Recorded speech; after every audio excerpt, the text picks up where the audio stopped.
नमस्कार मित्रांनो, मी डॉक्टर अंजली.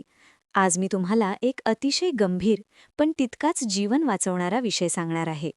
जर तुमचे वय 60 वर्षांपेक्षा जास्त असेल तर हा विषय शेवटपर्यंत शांतपणे ऐका. कारण आज मी जे सांगणार आहे ते दुर्लक्ष केल्यास तुमचे आयुष्य धोक्यात येऊ शकते. कच्चा लसूण हा फक्त स्वयंपाकघरात वापरण्याचा पदार्थ नाही, तर तो एक जिवंत औषध आहे. पण दुर्दैवाची गोष्ट अशी आहे की 99% वृद्ध लोक लसूण खातात, पण चुकीच्या पद्धतीने. आणि चुकीची पद्धत म्हणजे औषधाचाच विष बनवणे. साठीनंतर शरीरात रक्त घट्ट होऊ लागते, नसा कमजोर होतात, हृदयावर ताण वाढतो, मेंदूपर्यंत रक्त पोहोचण्यास अडथळे येतात आणि अचानक मृत्यूचा धोका वाढतो.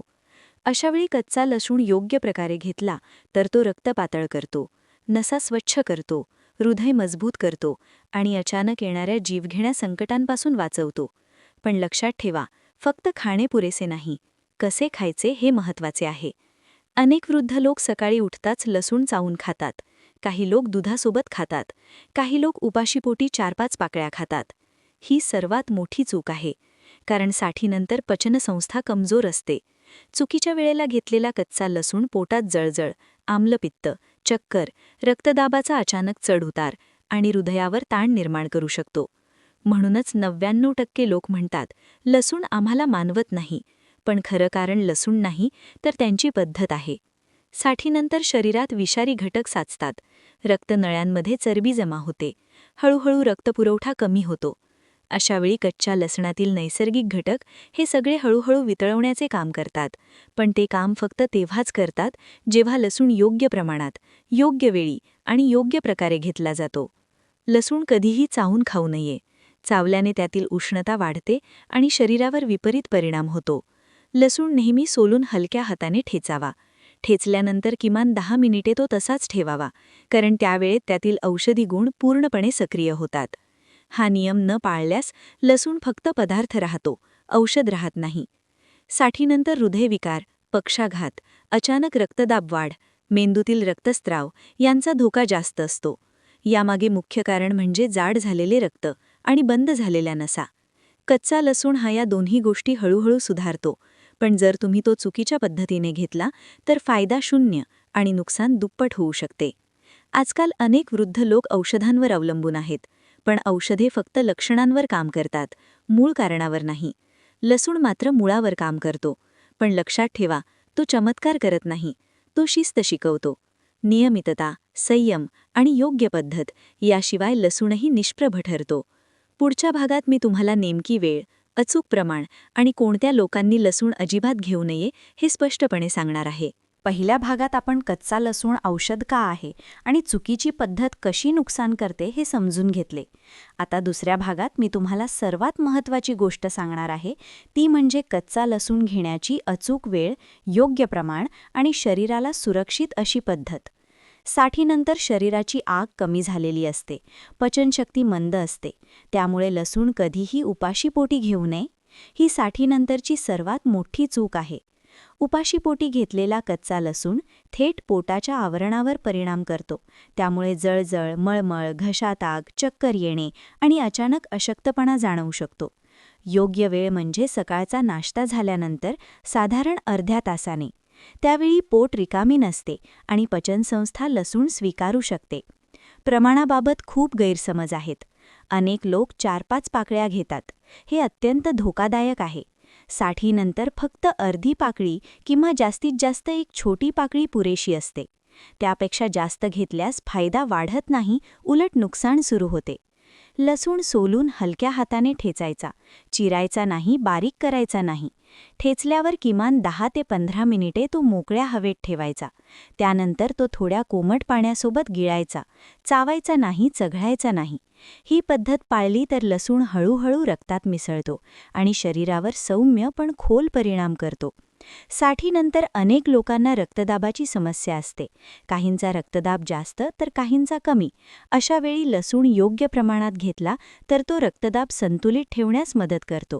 पण चुकीच्या वेळी किंवा जास्त प्रमाणात घेतल्यास रक्तदाब अचानक खाली जाऊ शकतो, ज्यामुळे चक्कर येणे, घाम फुटणे आणि पडण्याचा धोका निर्माण होतो. त्यामुळे शिस्त पाळणे अत्यावश्यक आहे. जे लोक रक्त पातळ करण्याची औषधं घेत आहेत त्यांनी लसूण रोज घेऊ नये. आठवड्यातून 2 ते 3 वेळा पुरेसे आहे, कारण औषध आणि लसूण दोन्ही मिळून रक्त खूप पातळ होऊ शकते. काही वृद्ध लोकांना वाटते की लसूण जितका जास्त तितका फायदा जास्त. हा गैरसमज मृत्यूकडे नेणारा आहे. औषध नेहमी मर्यादेतच औषध असते. मर्यादा ओलांडली की तेच औषध विष बनते. साठीनंतर शरीरात हळूहळू विषारी घटक साठत जातात. लसूण ते एकदम बाहेर काढत नाही, तर थोडे थोडे करून साफ करतो. त्यामुळे सुरुवातीला हलका गॅस, सौम्य उष्णता जाणवू शकते. हे नैसर्गिक आहे. पण जर जळजळ, छातीत दुखणे, डोके गरगरणे वाढले तर लगेच लसूण थांबवावा. काही लोकांनी कच्चा लसूण अजिबात घेऊ नये. ज्यांना पोटात व्रण आहेत, ज्यांना वारंवार आम्लपित्ताचा त्रास होतो, ज्यांना रक्तस्रावाची समस्या आहे, ज्यांची शस्त्रक्रिया नुकतीच झाली आहे, अशा लोकांसाठी कच्चा लसूण योग्य नाही. त्यांनी डॉक्टरांचा सल्ला घेतल्याशिवाय तो घेऊ नये. लसूण हा चमत्कार नाही, पण तो शरीराला स्वतः बरे होण्याची ताकद देतो. ही ताकद हळूहळू वाढते. 2 दिवसात फरक जाणवला नाही म्हणून पद्धत सोडू नये. किमान 30 दिवस नियमित आणि योग्य पद्धतीने घेतल्यास त्याचा परिणाम दिसू लागतो. या भागात मी तुम्हाला एक गोष्ट ठामपणे सांगू इच्छिते की कच्चा लसूण हा मृत्यूविरुद्धचं शस्त्र आहे, पण ते शस्त्र वापरण्याची शहाणपणाची पद्धत माहीत असणे गरजेचे आहे. पुढील भागात मी तुम्हाला लसूण कोणत्या पदार्थासोबत घ्यावा, कोणत्या वेळेस टाळावा आणि साठीनंतर कोणत्या चिन्हांकडे दुर्लक्ष केल्यास जीव धोक्यात येतो हे सविस्तर सांगणार आहे. पहिल्या 2 भागात आपण कच्चा लसूण का आवश्यक आहे, कधी घ्यावा, किती घ्यावा आणि कोणासाठी तो धोकादायक ठरू शकतो हे समजून घेतले. आता या तिसऱ्या आणि अत्यंत महत्त्वाच्या भागात मी तुम्हाला सांगणार आहे की कच्चा लसूण कोणत्या पदार्थासोबत घ्यावा, कोणत्या वेळेला पूर्णपणे टाळावा आणि साठीनंतर शरीर देत असलेल्या कोणत्या इशाऱ्यांकडे दुर्लक्ष केल्यास मृत्यूचा धोका वाढतो. सर्वात आधी लक्षात ठेवा, कच्चा लसूण कधीही दूध, ताक, दही किंवा थंड पदार्थांसोबत घेऊ नये. अनेक वृद्ध लोक लसूण दुधात टाकून घेतात. ही अत्यंत घातक सवय आहे. लसूण उष्ण आणि दूध थंड असल्यामुळे शरीरात तीव्र विसंगती निर्माण होते. यामुळे छातीत जडपणा, श्वास घेण्यास त्रास, हृदयाचे ठोके अनियमित होणे आणि रात्री अचानक मृत्यूचा धोका वाढतो. कच्चा लसूण नेहमी कोमट पाण्यासोबतच घ्यावा. दुसरा महत्त्वाचा नियम म्हणजे लसूण घेतल्यानंतर किमान 1 तास झोपू नये. विशेषतः सकाळच्या वेळेला लसूण घेऊन लगेच झोपणे अत्यंत धोकादायक ठरू शकते. यामुळे रक्तदाब अचानक खाली येऊ शकतो आणि मेंदूपर्यंत जाणारा रक्तपुरवठा कमी होऊ शकतो. साठीनंतर अनेक लोक दुपारी थकवा जाणवतो म्हणून झोप घेतात. लसूण घेण्याची वेळ आणि झोप यामध्ये अंतर असणे आवश्यक आहे. आता मी तुम्हाला काही धोक्याची चिन्ह सांगते. साठीनंतर शरीर हळूहळू संकेत देत असते, पण आपण त्याकडे दुर्लक्ष करतो. अचानक डाव्या हातात दुखणे, छातीत जडपणा, मान किंवा जबड्यात वेदना, अचानक घाम फुटणे, कारण नसताना थकवा, डोके हलके होणे, डोळ्यांसमोर अंधारी येणे, ही सर्व चिन्हे दुर्लक्षित करू नयेत. अशावेळी कच्चा लसूण योग्य पद्धतीने घेतला असेल तर तो परिस्थिती गंभीर होण्यापासून रोखू शकतो. पण चुकीच्या पद्धतीने घेतलेला लसूण उलट परिणाम करू शकतो. काही लोक म्हणतात, आम्ही वर्षानुवर्षे लसूण खातो तरी त्रास का होतो? कारण शरीर बदलत असते, वय वाढत असते, पण सवयी बदलत नाहीत. साठीनंतर जे शरीर 50ला सहन करत होते ते सहन करू शकत नाही. म्हणूनच पद्धत बदलणे गरजेचे आहे. आठवड्यातून 1 दिवस लसूण पूर्णपणे टाळावा. त्या दिवशी शरीराला विश्रांती मिळते. रोज सतत लसूण घेणे आवश्यक नाही. शरीरावर जास्त भार टाकणे म्हणजे औषधाचा गैरवापर होय. साठीनंतर साधेपणा हा सर्वात मोठा उपाय आहे. लसूण, पाणी, हलका आहार आणि नियमित वेळा एवढेच पुरेसे आहे. काही वृद्ध लोक भीतीपोटी लसूण घेणे बंद करतात. हेही चुकीचे आहे. भीतीने नाही तर समजुतीने निर्णय घ्यावा. योग्य प्रमाण, योग्य वेळ आणि योग्य पद्धत असेल तर कच्चा लसूण हा मृत्यूचा वेग कमी करतो. तो आयुष्य वाढवतो असे नाही, पण आयुष्य सुरक्षित करतो. शेवटी मी तुम्हाला एकच विनंती करते. साठीनंतर शरीराला दुर्लक्ष करू नका. छोट्या त्रासांना दुर्लक्ष केल्याने मोठे धोके निर्माण होतात. कच्चा लसूण हा देवाने दिलेला एक साधा पण प्रभावी आधार आहे. पण आधार घेण्यासाठी हात योग्य ठिकाणी असावा लागतो. चुकीच्या पद्धतीने घेतलेला लसूण तुमचा मित्र राहत नाही, तो शत्रू बनतो. म्हणून आजपासूनच शहाणपणाचा निर्णय घ्या.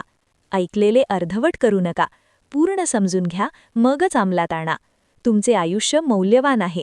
ते वाचवण्यासाठी मोठ्या गोष्टींची नाही तर योग्य सवयींची गरज आहे. हे तीनही भाग जर तुम्ही लक्ष देऊन ऐकले असतील तर तुम्ही 99% लोकांपेक्षा एक पाऊल पुढे आहात. स्वतः जगा आणि ही माहिती तुमच्या कुटुंबातील वृद्धांपर्यंत पोहोचवा. मित्रांनो, आज सांगितलेली माहिती जर तुमच्यासाठी उपयुक्त ठरली असेल तर ती फक्त ऐकून थांबू नका. तुमच्या कुटुंबातील आई-वडील, आजी-आजोबा आणि गरजू व्यक्तींपर्यंत नक्की पोहोचवा. कारण योग्य माहिती वेळेवर मिळाली तर अनेक जीव वाचू शकतात. अशाच आरोग्यविषयक महत्त्वाच्या आणि विश्वासार्ह माहितीसाठी आमच्या चॅनलला आत्ताच सबस्क्राईब करा. व्हिडिओ आवडला असेल तर लाईक करा. पुन्हा भेटूया पुढच्या व्हिडिओत. धन्यवाद.